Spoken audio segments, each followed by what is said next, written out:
Kenapa? Setiap kali ada peraturan pemerintah, undang-undang yang merusak demokrasi, pasti juga ada video porno yang muncul di masyarakat yang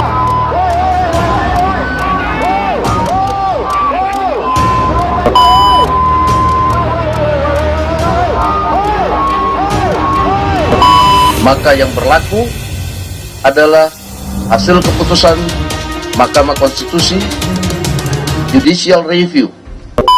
kita mulai dengan sebuah hipotesis. Kenapa setiap kali pemerintah itu mengeluarkan sebuah kebijakan yang penuh dengan kontroversi, kebijakan yang penuh dengan kejanggalan, dan kebijakan yang berpotensi untuk mendapatkan serangan dari publik, pasti hal tersebut akan diiringi dengan sebuah video porno yang viral di kalangan masyarakat, dan pemeran video porno tersebut pasti adalah public figure. Hal itu tidak lain untuk meredam kemarahan publik yang dialihkan kepada isu video porno tersebut. Kita tahu di Indonesia ada istilah pemersatu bangsa adalah video porno.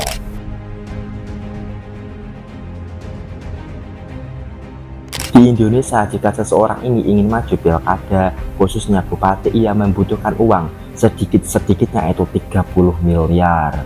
Dan untuk menjadi seorang gubernur membutuhkan kurang lebihnya 500 miliar sampai 1 triliun.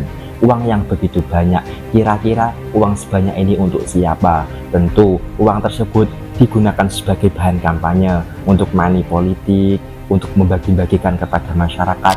Dan tak lupa, sebagian dari uang tersebut merupakan uang yang diberikan kepada partai pengusung. Kita tahu, untuk maju sebagai kepala daerah tentu harus didukung oleh beberapa partai koalisi. Partai koalisi tersebut sebagai kendaraan calon kepala daerah itu untuk mendaftar di KPU. Dan salah satu syarat dari calon kepala daerah tersebut adalah menyetorkan uang kepada partai politik agar ia mau mengusungnya. Dan disinilah keran korupsi itu sudah mulai dibuka, karena kebanyakan dari calon di daerah tersebut ketika mencari dana kampanye, ia akan berhutang kepada para pemuda dan juga para oligarki.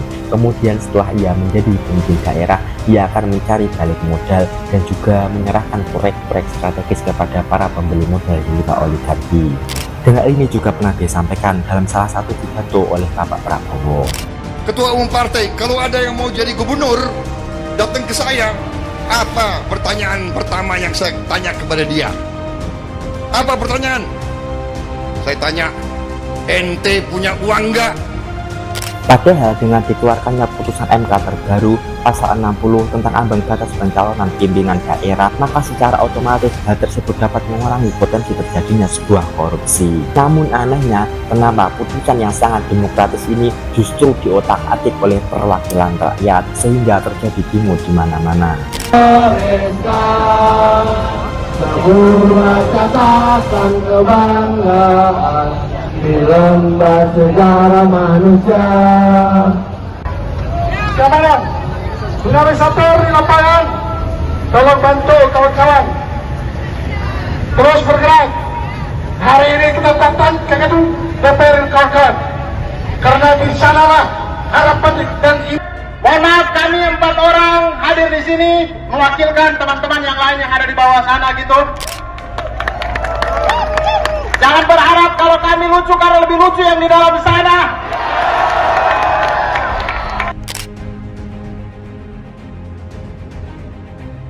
Kita masuk kepada isu pembahasan selanjutnya, yaitu tentang Pilkada 2024 yang bisa dikatakan pilkada yang sangat panas. Hal ini tidak lain karena adanya upaya-upaya untuk merubah aturan untuk meloloskan salah satu pihak, dalam tanda kutip Kaisang, dan juga menggagalkan pihak yang lain, dalam tanda kutip Anies Baswedan dan juga PDI Perjuangan. Namun lebih dari itu, akibat dari perubahan ini, hal ini berdampak bagi seluruh masyarakat Indonesia dan juga berdampak bagi generasi selanjutnya. Dimulai dengan adanya koalisi super besar, yang kemungkinan koalisi tersebut ditujukan untuk menghalangi calon-calon yang lain untuk maju. Dalam kata lain, ia ingin menang sebelum bertanding. Kemudian MK muncul dengan putusannya, yaitu putusan pasal 60 tentang ambang batas pencalonan kepala daerah dan juga pasal 90 tentang usia pencalonan kepala daerah.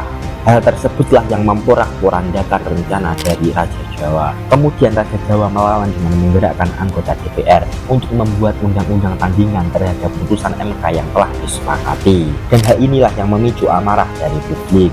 dan tragedi 98 tidak mustahil akan terulang kembali. Karena ini merupakan sebuah momentum untuk meluapkan semua kekesalan dari beberapa pihak yang selama ini gusar dan juga merasa tidak percaya atas rencana-rencana yang dilakukan oleh pemerintah yang dikomandoi oleh Raja Jawa.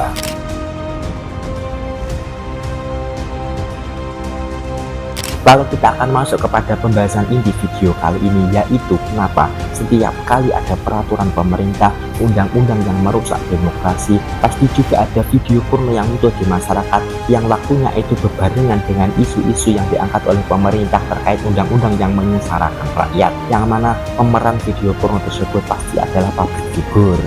Viral di aplikasi X dan juga TikTok beberapa hari terakhir ini terkait perselingkuhan yang dilakukan oleh Aziza Salsa, istri dari Pratama Arhan. Bahkan isunya sampai berhubungan badan. Isu tersebut menjadi trending topik bahkan sampai saat ini. Harapan dari sebagian pihak adalah masyarakat Indonesia itu larut dalam isu tersebut, isu perselingkuhan yang dilakukan oleh public figure, dan pembahasan rancangan undang-undang DPR dapat berjalan dengan mulus tanpa adanya perlawanan yang berarti dari masyarakat yang telah teralihkan. Dari video yang telah saya paparkan tadi, saya berharap kita semua dapat memahami sebuah isu-isu yang berkembang di media sosial, isu-isu yang berkembang di kalangan masyarakat dengan bijak, mana isu yang seharusnya kita bahas dan mana seharusnya isu yang kita redam, bukan sebaliknya. Dan sampai jumpa pada video selanjutnya.